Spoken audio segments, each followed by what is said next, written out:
A paz do Senhor, seja bem-vindo a mais uma aula aqui do EBD em Foco. Eu me chamo Herberson e nesta aula eu vou ministrar a lição número 2, que tem como título Vem o Fim. Nós estamos estudando a revista CPAD do quarto trimestre do ano 2022 e agora na lição número 2 nós vamos avançar no nosso estudo sobre o livro de Ezequiel.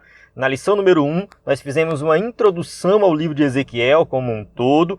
Recomendo você assistir a aula da lição número 1, o vídeo de destaque, ler o PDF. Nós temos o conteúdo completo da lição número 1 no site ebdemfoco.com, no nosso aplicativo. Se você é assinante, tem acesso aos slides também. Então, este conteúdo está disponível já para você acompanhar aí e ter uma introdução geral das próximas lições. Então, a lição número 1 foi uma lição que preparou o caminho para as próximas lições. Nós já estudamos na lição número 1 o capítulo 3 de Ezequiel, fizemos uma introdução e também estudamos o capítulo 3, dos versículos 16 até o 21. E agora, na lição número 2, nós vamos estudar o capítulo 7 de Ezequiel.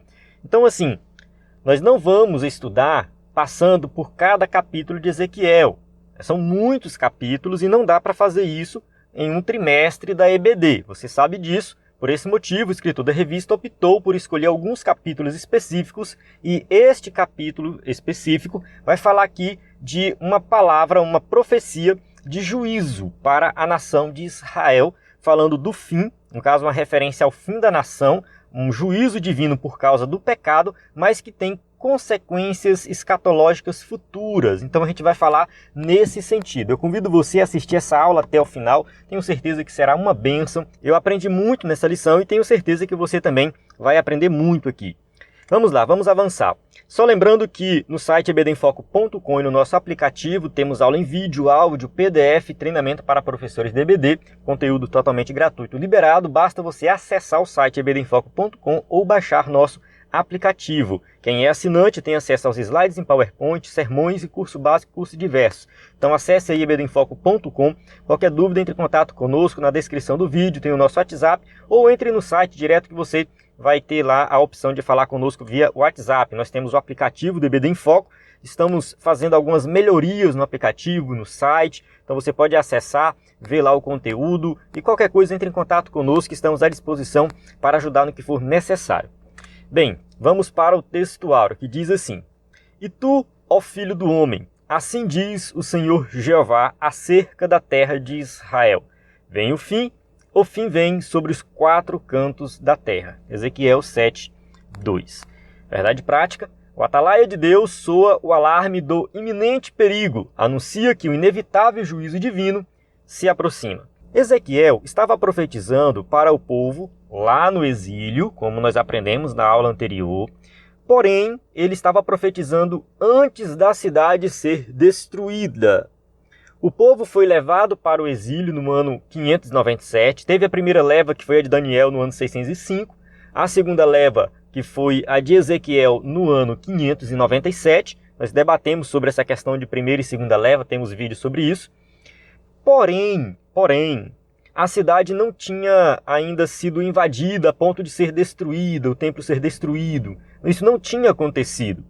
Do ponto de vista dos judeus da época, Deus ia destruir a Babilônia, trazer o povo de volta e restaurar tudo. E muitos profetas profetizavam nesse sentido. Eram os falsos profetas, profetizando somente bênçãos e esqueceram do juízo divino. E o povo não abandonou o pecado. Esse foi o problema. Tanto o povo que foi para o cativeiro continuou no pecado, quanto o povo que ficou em Jerusalém também continuou no pecado.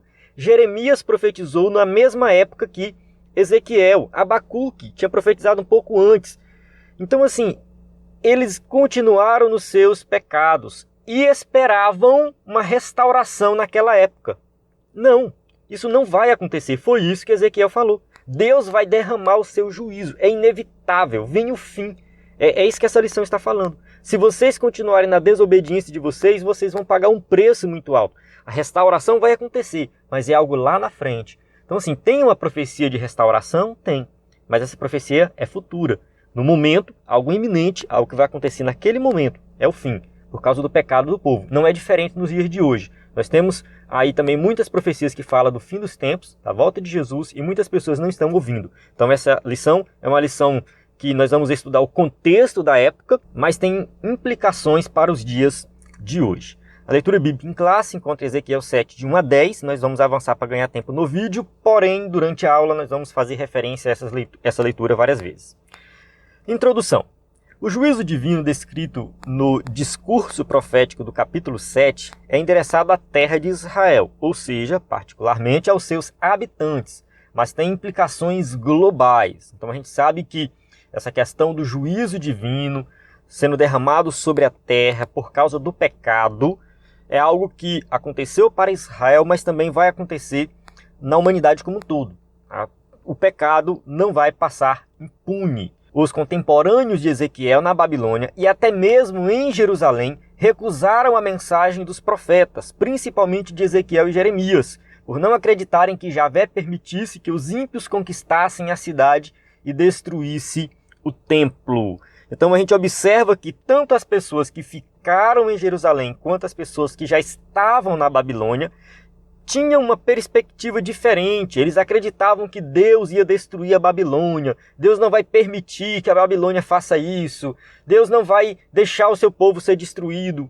Isso era a visão do povo e de muitos falsos profetas. Ezequiel e Jeremias foram na contramão desse otimismo todo. Por quê? Porque eles receberam uma revelação verdadeira, do Deus verdadeiro. Eles receberam a revelação de Deus falando do juízo sobre Israel. É claro que o juízo vai vir sobre a Babilônia, mas vem também sobre o povo de Deus por causa da desobediência e do pecado. Então, eles profetizaram sobre esse juízo e o povo não quis ouvir. Tópico 1. Sobre a profecia. 1.1. Introdução. Ezequiel introduz a profecia com a fórmula usual dos profetas de Israel. Veio a palavra do Senhor a mim. Isso está no versículo 1. Então, lá em Ezequiel, capítulo 7, versículo 1, ele começa a sua profecia nesse sentido. Então aqui a gente vê uma mudança de tom em relação ao que a gente leu nos capítulos anteriores, falando das visões de Ezequiel. Ele fala de várias visões e aqui no capítulo 7, versículo 1, a gente começa a ver uma profecia específica. E o estilo da profecia é um estilo mais poético. A gente vai observar que ele segue um estilo diferente. Então a profecia, ela tinha assim vários estilos literários quando era registrada nos livros. Então essa profecia, ela foi proferida para o povo de maneira oral. Então Ezequiel era o pregador da época, ele falava para o povo para que o povo pudesse se arrepender.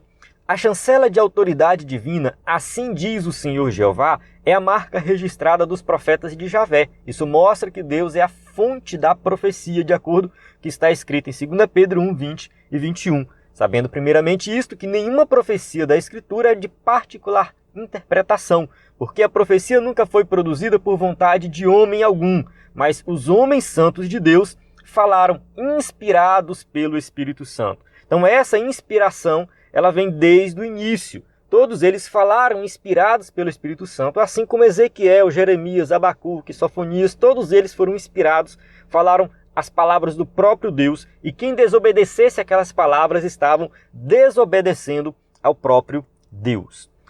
Era uma comunicação divina, inconfundível, diferentemente da natureza da atividade profética inicial, que ocorria por meio de visões. Essa fórmula verbal de revelação indicava ser a mensagem recebida de forma externa, direta e audível.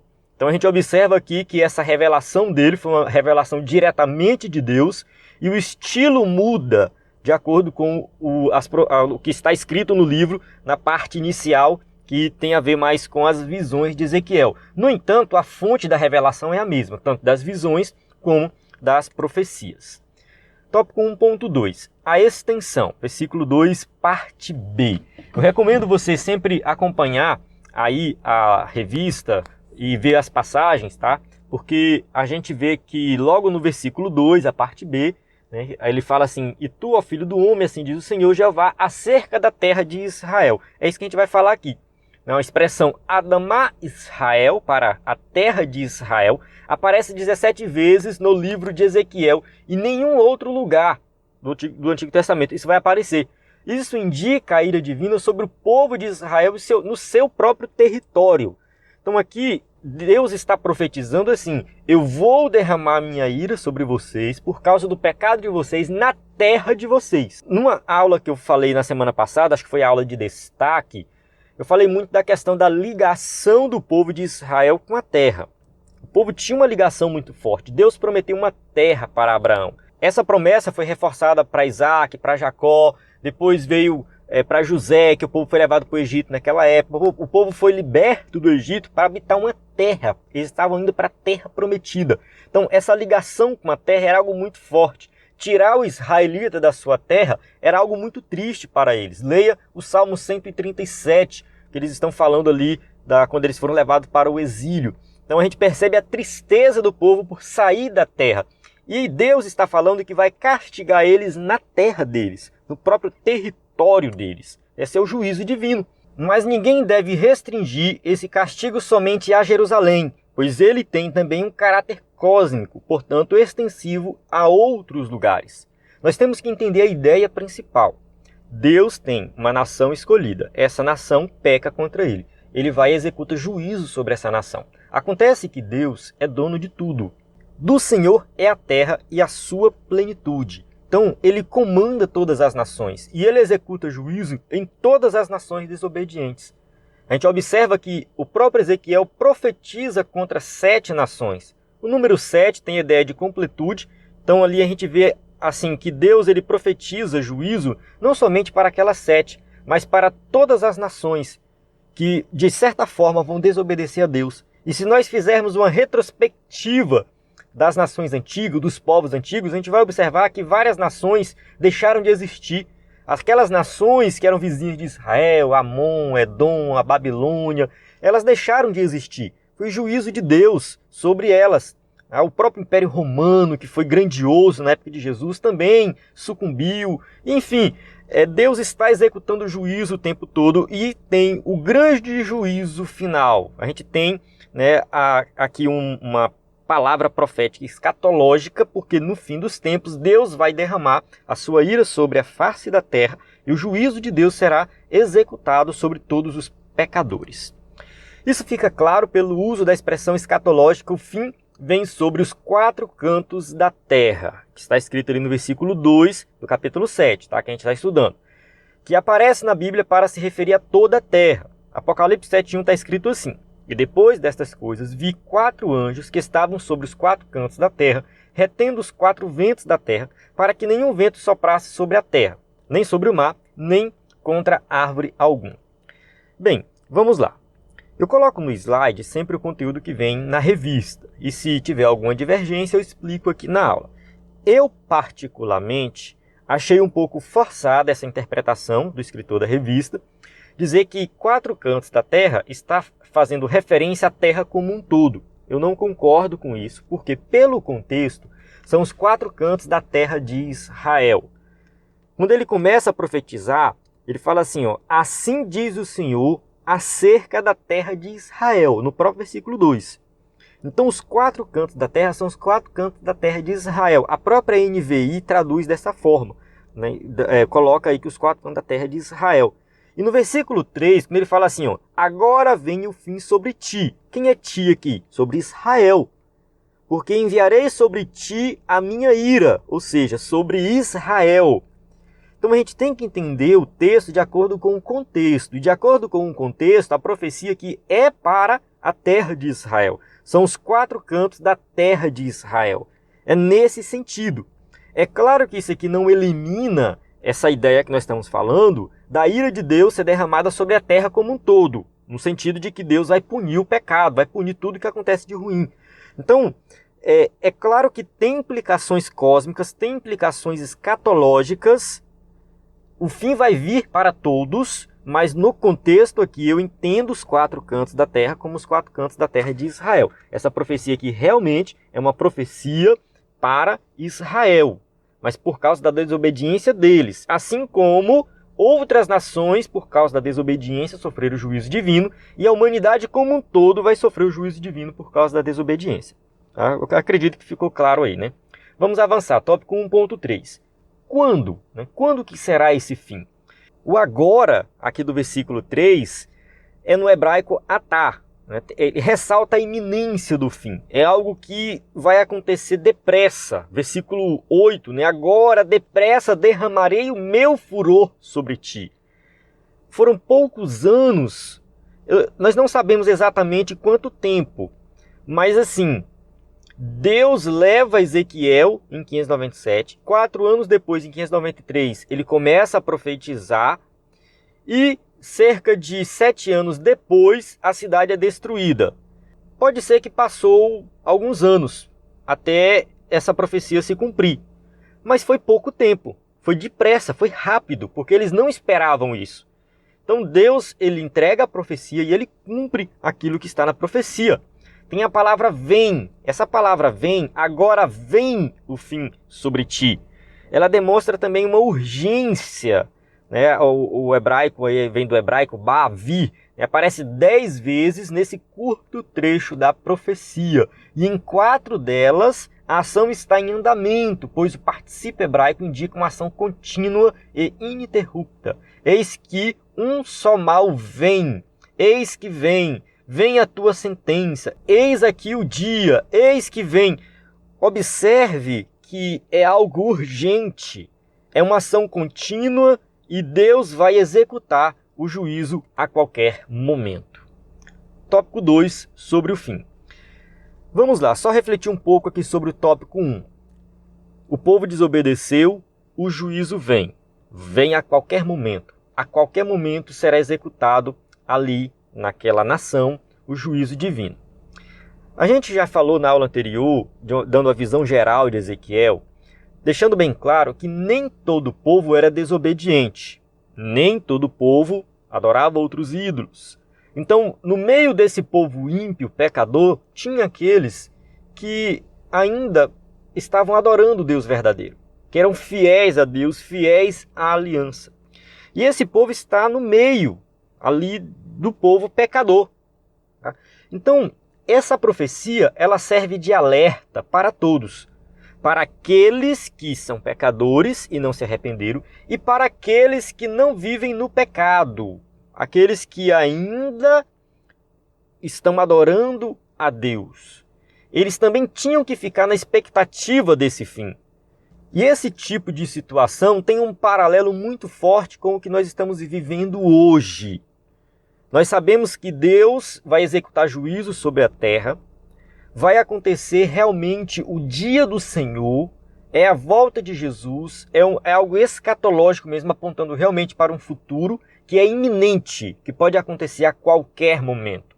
E tem pessoas que não estão ouvindo isso, tem pessoas que não estão se importando com isso. O fim vem, é a qualquer momento, é iminente. É por isso que a igreja tem que viver na expectativa da volta de Jesus. Aqueles que estão vivendo no pecado têm a chance de se arrepender, porque o fim vem. O juízo vai ser executado. E aqueles que estão perseverando na fé têm que ficar na expectativa também para que não caia da fé e para que não seja pego de surpresa, porque o fim vem a qualquer momento, é iminente. Tópico 2, sobre o fim. 2.1, sentido. A palavra fim, do hebraico, ketz, fim, destruição, ruína, morte, condenação, ou haketz, o fim, trata-se de um substantivo usado em contexto de julgamento. A gente vai observar Amós 8.2, e disse, que vês Amós? E eu disse, um cesto de frutos do verão. Então o Senhor me disse, chegou o fim sobre o meu povo Israel. Daqui por diante, nunca mais passarei por ele. Então aqui a gente tem uma profecia no contexto da destruição do Reino do Norte, porque o fim chegou, a destruição, a ruína, a morte, a condenação de um povo desobediente. Ele aparece 5 vezes nos versículos 2, 3 e 6, no discurso poético, cujo objetivo é causar impacto nos leitores originais. Então aqui a gente observa que a linguagem registrada aqui em Ezequiel é uma linguagem poética. Ele começa a repetir sobre essa questão do fim. O fim vem o fim. Isso aqui é uma repetição que faz assim um reforço da ideia, da iminência. Vai ser a qualquer momento, vai acontecer. É certeza que vai acontecer. Deus está enfatizando isso. Então essa linguagem poética ela é muito boa para transmitir essa ideia de iminência, de algo que realmente está prestes a acontecer. A literatura poética bíblica se sobressai não apenas pela sua beleza, mas também pela facilidade do povo em memorizar a sua mensagem. Então a ideia era que isso aqui ficasse na mente do povo. Gravem isso na mente de vocês, porque vai acontecer a qualquer momento. Tópico 2.2. Expressões repetidas sobre o fim. Então a repetição das expressões, vem o fim vem, agora vem o fim. Tá? Versículo 2, versículo 3, versículo 6. Vem o fim vem. Eis que vem, veio tua ruína. Versículo 10, chama a atenção de qualquer leitor. Então qualquer pessoa que for ler esse texto vai prestar atenção nessa repetição. Talvez a intenção de Ezequiel, como atalaia de Israel, tenha sido causar pânico no destinatário original. Pânico talvez seja uma palavra muito pesada, mas eu creio que era causar um alerta mesmo. Olha, vai acontecer, principalmente para aqueles que eram obedientes. Porque eles tinham que ficar assim, na expectativa. O povo está desobedecendo e vai acontecer o juízo divino e eu tenho que estar preparado. Os profetas, durante séculos, vinham chamando o povo, que era conhecedor da lei de Moisés e do pacto do Sinai, ao arrependimento. Agora o povo estava sendo informado de que o juízo divino era real.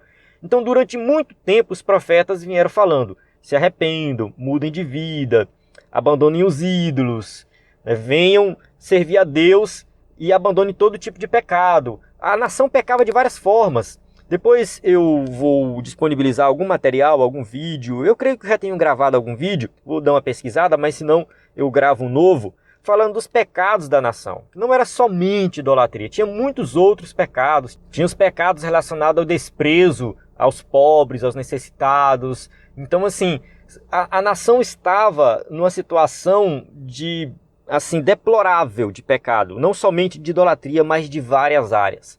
E os profetas falando o tempo todo, vocês conhecem a lei, aqui está o pacto do Sinai, arrependam-se. Porque o profeta era o pregador da época. Ele interpretava a lei para as pessoas e chamava o povo ao arrependimento. Mas o povo queria permanecer no pecado. Tópico 2.3. A repetição da sentença. Os versículos 4 e 9 estão repetidos.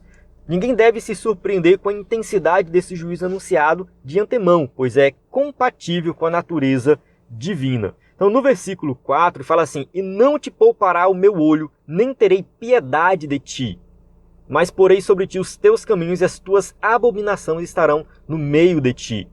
E no versículo 9 está a mesma coisa, é repetido 100% do versículo.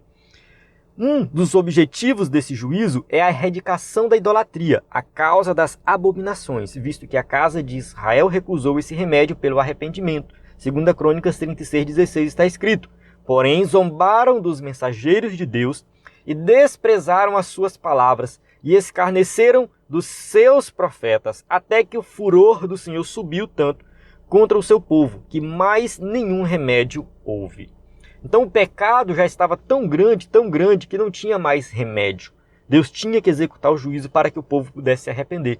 E realmente isso funciona, porque quando Deus executa esse juízo, que Israel vai para o cativeiro, depois eles voltam do cativeiro, eles abandonam por completo a idolatria. Então o povo realmente começa a refletir sobre o que aconteceu por causa do juízo divino. Todos estão sendo informados de antemão sobre a causa da destruição e lhes é dada a oportunidade de arrependimento. Então a oportunidade de arrependimento é colocada diante deles. Quem aceitar essa oportunidade, com certeza vai permanecer numa situação muito melhor, né? Vai ser abençoado por Deus e não vai passar por essa destruição. É claro que a destruição da nação veio para todos. Com certeza veio para todos, tanto para quem era fiel para quem era infiel. Mas Deus preservou os fiéis. Deus preserva aqueles que são fiéis a Ele. É uma reflexão relevante também em nossos dias, porque somos seres morais e prestaremos contas a Deus de nossos atos. Gálatas 6:7, não erreis, Deus não se deixa escarnecer, porque tudo que o homem semear, isso também ceifará. Então nós temos que prestar atenção nas nossas atitudes, nos nossos atos, porque assim, o pecado está aí, à porta. O pecado é algo que nós não fomos libertos ainda 100% dele. A natureza pecaminosa, ela ainda está em nós. E somente quando nós chegarmos na glória é que nós seremos libertos dessa natureza pecaminosa. Então, enquanto nós vivermos aqui nessa terra, nós temos que vigiar, nós temos que olhar para a nossa vida, fazer uma reflexão sobre o nosso comportamento, para que nós não venhamos nos desviar dos caminhos do Senhor como a nação de Israel fez. Então, nós vamos prestar conta de todos os nossos atos. Temos que prestar atenção nesses detalhes e refletir, será que nós somos realmente convertidos? Será que somos realmente salvos? Será que estamos andando realmente nos caminhos do Senhor? É uma reflexão que todo crente tem que fazer. O povo de Israel achava que estava no caminho do Senhor, mas não estava, porque eles estavam vivendo na prática do pecado. Tópico 3, sobre o inimigo. 3.1, já floresceu a vara, versículo 10. Ezequiel faz uma analogia botânica, uma metáfora que se perdeu no tempo. A palavra profética anuncia, veio a tua ruína. Já floresceu a vara e reverdeceu a soberba. Ezequiel 7,10 está bem claro. O que significa isso? De fato, nós não sabemos. Alguns escritores dizem que faz parte ali, faz referência à vara de Arão que floresceu lá, mas não tem muita relação, tá? Não tem relação. Há diversas interpretações que a gente não vai debater aqui, todas elas, mas alguns pensam que a vara aqui é uma referência a Nabucodonosor. Tá? No caso, é um rei que está florescendo, que está surgindo, e ele vai executar o juízo. Ele será um instrumento de Deus para executar juízo sobre a nação de Israel. Assim como o rei da Assíria foi o chicote de Deus para açoitar Samaria, os filhos de Israel do Reino do Norte, no caso, eles sofreram o juízo de Deus através da Assíria. Olha só, Isaías 10,5. Ai da Síria, a vara da minha ira, porque a minha indignação é como bordão nas suas mãos. Então, assim, a Síria foi chamada de vara ou chicote, depende da tradução, para executar juízo sobre o Reino do Norte. Da mesma forma, Javé usou o rei da Babilônia, Nabucodonosor, como Azorrague, para chicotear Jerusalém em Judá. Tu és o meu martelo e minhas armas de guerra, e contigo despedaçarei nações, e contigo destruirei os reis. Então, Jeremias 51:20 está bem claro que a referência aqui a martelo, tu és o martelo, tu és a minha arma de guerra, é porque Deus vai usar, realmente, Deus usa o ímpio para executar os seus juízos. 3.2, reverdeceu a soberba. O rei Nabucodonosor extrapolou os limites, foi cruel na aplicação dos castigos. Isso está registrado em 2 Reis 25:7. E os filhos de Zedequias degolaram diante dos seus olhos, e vazaram os olhos de Zedequias, e o ataram com 2 cadeias de bronze, e o levaram à Babilônia. Observe o seguinte, nós estamos dentro do contexto da destruição de Jerusalém, do templo, que aconteceu no ano 586. Então foi nesse período aqui que, de fato, Nabucodonosor foi na cidade e o juízo de Deus foi executado. Então, esta aula, a gente não fala dessa destruição. Nós temos uma aula antiga, de um trimestre anterior, que nós explicamos aqui sobre esta destruição. Eu vou deixar disponível no link o material dessa aula para você dar uma relembrada aí, tá? Do quando Deus realmente executa juízo sobre Judá e Jerusalém. Deus não mandou o rei proceder dessa maneira, por isso o furor de Javé se acendeu contra a Babilônia. Jeremias 51:55, porque o Senhor destrói Babilônia e fará perecer nela a sua grande voz, e as suas ondas bramirão como muitas águas, e ouvir-se-á o ruído da sua voz. Então, assim, Deus executa juízo sobre Judá? Sim, mas também executa juízo sobre a Babilônia, porque a Babilônia também foi uma nação desobediente a Deus. Então, essa reação divina é exemplar, pois ainda hoje Deus julga os poderosos que abusam da autoridade e cometem atrocidades. Às vezes, isso respinga também no próprio povo, mas o castigo definitivo é individual e na eternidade. Assim, esse texto aqui é bem importante, porque quando Deus vai executar o juízo sobre um povo, sobre uma nação, como aconteceu na nação de Israel, muitas pessoas que não são pecadoras estão também sofrendo as consequências desse juízo. Foi o que aconteceu em Israel. Tinha muitos fiéis a Deus ali. Porém, o castigo definitivo, o final, no fim de todas as coisas, ele vai acontecer na eternidade. Então, quem é salvo vai para a glória com Cristo. Quem é condenado vai passar a eternidade sofrendo. Então, a gente tem aqui, né, o juízo de Deus que acontece para a nação, mas o castigo individual também que acontece na eternidade. Tópico 3.3, o rei Nabucodonosor. Então esse tópico 3.3 aqui, eu achei assim ele mais informativo para nós entendermos quem foi Nabucodonosor. O nome Nabucodonosor é de origem acádica, antiga língua da Mesopotâmia, Nabucodonosor, que significa Nabu protegeu minha herança. A forma que mais se aproxima do original no hebraico é Nebuchadrezzar, e aparece 30 vezes no Antigo Testamento, sendo 4 em Ezequiel. Então assim, a gente não precisa se preocupar muito com essa escrita, né, até difícil de pronunciar, na língua lá na antiga língua da Mesopotâmia, no hebraico. Então é uma referência assim, mais para dar uma contextualização histórica, e nós entendermos que Nabucodonosor não foi um rei qualquer, mas ele foi um rei muito importante e há registros históricos da existência de Nabucodonosor fora das escrituras. A forma alternativa é Nebuchadnezzar, né, que está registrada em Jeremias, né, várias passagens de Jeremias, e a Septuaginta e Joséfo empregam a forma grega, Nabucodonosor. Ele era filho de Nabopolassar, que reinou 21 anos na Babilônia. Nabucodonosor reinou 43. Então Nabucodonosor, assim que ele entra para reinar, que ele começa a reinar, é que ele invade Judá. Aqui ali começa a dominar aquela região. Então ele realmente, né, foi essa vara que floresceu, pelo menos eu interpreto dessa forma, né, que floresceu e executou o juízo de Deus ali na nação, né, que estava desobedecendo a Deus. Tópico 3.4, a Babilônia. Né? No caso, a palavra Babilônia tem da origem acádica, né, que é a língua deles da Mesopotâmia.